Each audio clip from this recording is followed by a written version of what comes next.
Hey everyone, welcome to Rev Trev NFL. My name is Rev Trev actually. Glad that you're here. Today we're going to be talking about the Packer fan base. We are still angry, and so do Packers fans still have a right to be angry is the big question that I want to ask today. And really, the other option as well is, do Packers fans need to go to angry management classes? Anger management. I meant to put down anger management classes. Because every Packers fan that I've been talking to of late, they're all upset. They're angry. They're frustrated. They're disappointed. And I get it. I get it. This season started really great and then hasn't gone so well. So I do want to dive into this, and I get why Packers fans are upset, but my question is, do we really have any right to be angry? Now, I get that we've had a couple disappointing losses. Here's the thing. This is a league of parity. I keep talking about it. This is being filmed during week 5 Sunday. We're on a bye week. So yeah, we're on a bye week right now. It's boring bye week, okay? It might be a helpful thing, but it's absolutely boring, right? And so week 5 is happening right now. And so if you're here instead of watching football, great. If you're watching this later, great. Please hit the like and subscribe and make sure you follow. I'm on X, YouTube, Twitch, TikTok, and Facebook. I do tons and tons of content, and I appreciate your support. Okay, so do we need to go to anger management classes? Okay. Because it's a league of parity. There's any given Sunday, anything can happen. And I think what happened was we've gotten our hopes up. And I didn't hear anyone saying this, but apparently there were some Packers fans that are like, we're going 17-0. We're winning the Super Bowl. It's like, guys, it's week 2. Week 3, week 4. Now we're in the 5th week. Like, this is a long season, but I get that you're frustrated.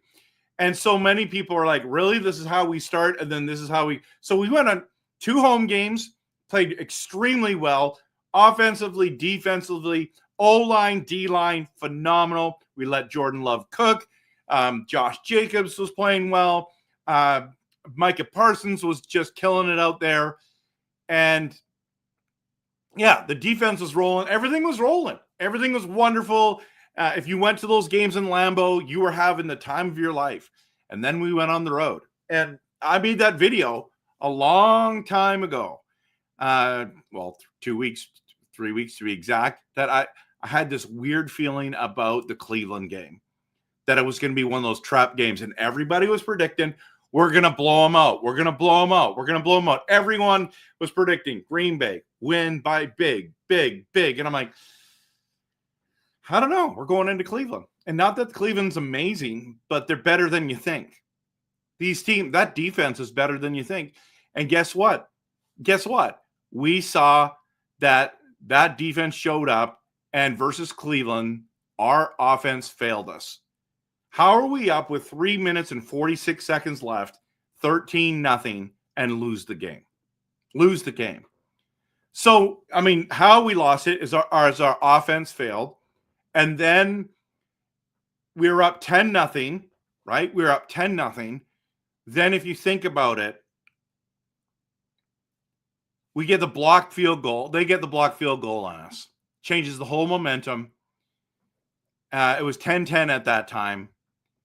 And they come down and they kick the field goal with no time left. And you know what? What's weird about this year is, like, for kickers, like a 55-yarder is just like a 30-yarder. It's like, it's money in the bank. kickers, have they gotten better? I don't know. It just feels like that, right? But week 3 versus Cleveland, our offense failed us. Now, week 4 against Dallas, Sunday Night Football, and everyone again, we're going to blow them out. We're going to blow them out. They don't have CeeDee Lamb. They don't have Micah Parsons. And I'm thinking, yeah, but they played against Micah Parsons a lot. Like those O-linemen are like, hey, man, we know what he does. We know his tendencies. And Micah struggled, but so did our whole defense, right? We let 41 points get scored against us in 3 games. We are number 1 in the NFL. And then Sunday night comes and we allow 40 points versus Dallas. And if it wasn't for 2 clutch field goals by why is the kicker's name? I can see it's number 17. Yeah. Why is it? Anyways, you know who I'm talking about, right? He kicks 2 field goals and we barely get a tie, 40-40.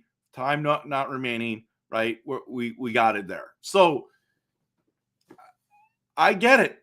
We were all expecting. I had predicted that we were only gonna beat Cleveland by 4. Should have beat them by 3. We lost by 3.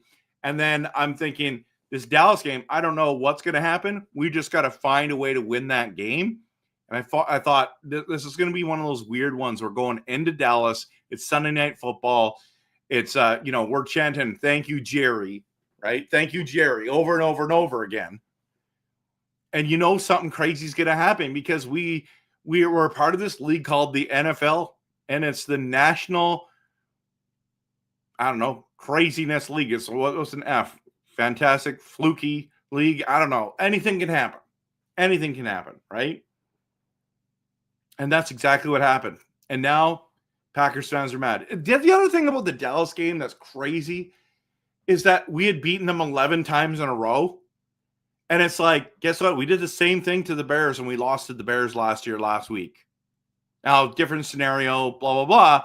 But that's where I'm sitting there going, just don't think that it's just not easy to win. Let's stop pretending like there's not other teams that are getting paid millions of dollars to compete and have pride as well and want to perform awesome in front of their families and friends. But we couldn't stop Dak to Pickens. Whatever Dallas did worked. It was amazing from them. But our defense failed us, let's be honest, right? And many fans are very mad about Matt LaFleur's play calling. And I understand because it looked like to us that it wasn't a great game plan, that we were just kind of hoping for a tie instead of going for a win. And then it doesn't help in the press conference when he says, hey, yeah, I guess I should have been more aggressive. Really, Matt? Really? Yeah, we know that. I love Matt LaFleur, don't get me wrong, but that's insane. Insane. And so a lot of people are very frustrated. Now, let's be honest as well. There's injuries that are piling up. But before we lose our minds, let's just remind ourselves that we are 2-1-1, and we're second in the division before today's games in week 5, before the bye week. Okay. So we're not in a bad spot, everyone. Really, we're not in a bad spot at all. There's a lot of football to still play, right? A lot of football to still play. So if you look at it, let's just bring up the schedule, okay? Let's just bring up the schedule, okay? There's so many games still to play. And it's not just the amount, it's who we play. And everyone's like, oh, we got a tough schedule, okay? So here it is in broad daylight for us all to see, okay? Let me just show us here. So we're talking about, so we beat the Lions, we beat the Commanders, we lost to the Browns, we tied with the Cowboys, then bye week happens. Now we play the Bengals. They are terrible. They are terrible. They cannot get anything rolling at this stage. So hopefully we get a win there. Cardinals are average at best, let's say, but I mean, it's in Arizona. The Steelers game is going to be challenging for sure, and that's on the 26th, which is that the Sunday night? see, October 26th. Yeah, it's a Sunday night game. It's the Sunday night game, which is awesome, right? And then, by the way, those times are West Coast because I'm on the West Coast. Then we're at home against the Panthers. We're at home against the Eagles on Monday night. Then we're on the road to the Giants. We've got the Vikings. I'm telling you right now, I think we sweep the Vikings. Could we sweep the Lions as well? The Bears, I mean, they look like they're better, but what if we sweep them or even go 1-1? Broncos game's going to be tough. Packers, Bears again. So let's just say 1-1 in that one. I would say sweep. Ravens and then Vikings. Like this team still makes the playoffs in my books, everyone. I don't know about you, but to me, this is where it's like, don't worry, Packers fans. We still have lots of football to still play. And I get it. We need some help or else it's not going to go well, right? It's not going to go well. So, and here's the facts. Maybe we're not as good as we thought we were. Maybe that's just the fact. Like, we're not as good as we thought we were. And people are going to say, they're frauds. They're frauds. It's like, well, we played 4 games. Like, I don't know what you're like. Or maybe we're winning the Super Bowl this season. Like, time's going to tell. And I still love those stats about, when Bart Starr was 27, he won a Super Bowl. When Brett Favre was 27, he won a Super Bowl. When Aaron Rodgers was 27, he won a Super Bowl. Well, Jordan Love's turning 27. This could be our year. I love that one. There's other stats out there that are just fantastic as well. So who knows? Who knows? We're going to find out. I wasn't predicting that we're going to win the Super Bowl this year, but boy, we look a lot better than I thought we were going to look. And I'm excited because we're all in. They brought in McKinney. They brought in Josh Jacobs. They brought in Micah Parsons. They drafted Golden and Savion Williams. And, you just start looking at all these different things they've done.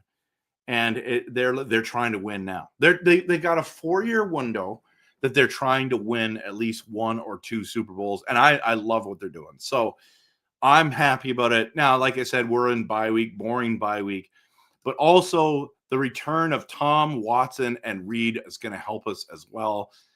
But that's what happens. Injuries start piling up and each team has to walk through it and still find ways to win games. So yeah, well, let me go to some comments today. Of course, Joey comes in and he says, let me help you with the title. Fake Packers fans are angry. True ones still believe because it's only week 5. Yeah, I wouldn't say they're fake Packers fans. I think Packers fans have a right to be angry. I just don't think we should hold on to it much longer. Like, it's over. Week 6 coming up. Let's get it. It is what it is. I mean, we're still 2-1-1. I'm not. I know we should be 4-0. I get it. I know we should be 4-0, but we're not. And no game is easy. So I'm okay. I think we're gonna win next week against the Bengals. So I'm excited about that. And it's at home. It's at home. So people keep saying, "Oh, they have a tough schedule." I don't know. Like, do we? Maybe not. Maybe not so much. So we'll see. Those Bears-Packers games might be really exciting to watch. So, and then GoPackGo all day, if this ever comes up. He just like all in. He's believing GoPackGo. And I'm with you guys for sure. So that's where we're at. I think I don't think we should still be angry. I think we should relax. If you're still angry, maybe sign up for an anger management class or something. I don't know. But it's also like we're not on the field. They are, and I trust in them, and they had the opportunity to earn each victory. So I'm really happy about that. I want to watch this team. I hate bye weeks because it's so boring. I just want to watch Packer football. That's what I want to watch. So yeah, so that's the video for today. Thanks so much for watching, whether you're watching right now during the live stream or you're watching later. I hope you have a fantastic day. And of course, always, we're going to cheer this team on. Go Pack Go. Have a great day. and we'll talk soon.